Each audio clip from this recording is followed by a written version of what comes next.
Will you use one of the currencies, or two of them, four of them, to do business among the countries that are part of BRICS today, or are they going to begin with something new and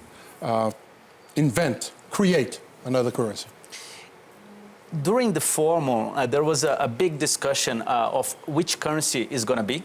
There is a Russian club, a Russian think tank club, which gave this idea of the R5, which is the Brazilian real, the Russian ruble, the Indian rupee, the Chinese renminbi, and also the South African rand. So it's R5 with the R of the first letter of each currency. So they are discussing how it's going to be implemented, which sort of currencies, which sort of basket that they were going to use, if they're going to transform this into bonds, or if they're going to use the gold to be the reserve. So there's a big room for discussion. But look, it's the beginning. Mm-hmm.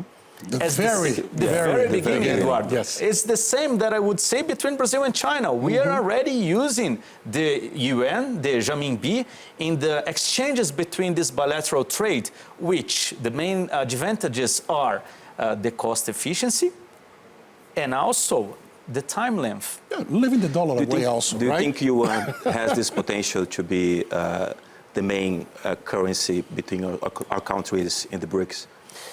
Honestly, I strongly believe, Eddie, that at the first beginning, the countries, the bilateral exchanges would be between the countries of each one. But in the end, as far as the experience comes between Brazil, Russia, India, China, South Africa, I strongly believe that the R5 has a huge potential to be used. But again, it takes time. And we have to understand what is going to be the criteria for that. Because I'm not talking that we should replace US dollar. No, dollar is important in our world. In international trade, we have been using this for decades.